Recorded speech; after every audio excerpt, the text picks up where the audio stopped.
So one of the topics that I talk to people a lot about is fear.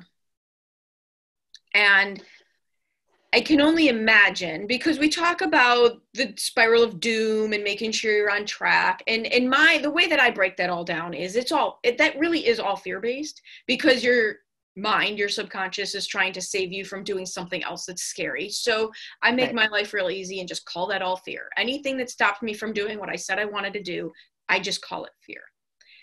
But there's also some big fears in there. So how is that ever? I don't know anyone who's gotten to the levels that you've gotten to that didn't have to, at some point, deal with some kind of fear-based situation. You mean like Tuesday? Like, what? Yes, there's a lot of that. There's definitely a lot of that. I like the concept of fear because it is a challenge and there are ways to get around it.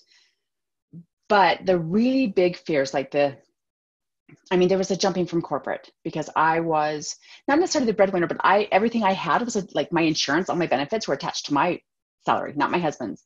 So I'm like, okay, but for realties, this isn't just a salary going away. This is all the things, having the baby and thinking, oh my gosh, okay, do I do the mom and the entrepreneur, and how do I manage that and the boundaries? That was a different fear. I think the way I tend to reframe the big ones is, it's not because I'm like, okay, a fear of what? Like, what am I afraid of? That it won't work? That it'll suck? That I'll have to go get a job? Like, what exactly does that worst case scenario, where does that land me?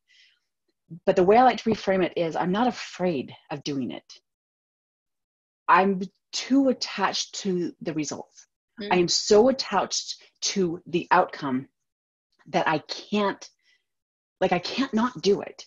But if you don't care about how it goes, if you don't care about how it lands and how it connects with people, there's no fear around that, right? You don't care about the results, it doesn't matter. You throw up your social post, you're like, awesome, that's Tuesday, let's do this. But if you actually have intention to think, this has to land like this, because their lives won't be the same. If they can hear this and implement it and feel it, their lives are going to be completely different. And that's the fear. That's for me going, if this has to go, I'm way too attached to what this can create, so that I have to do it.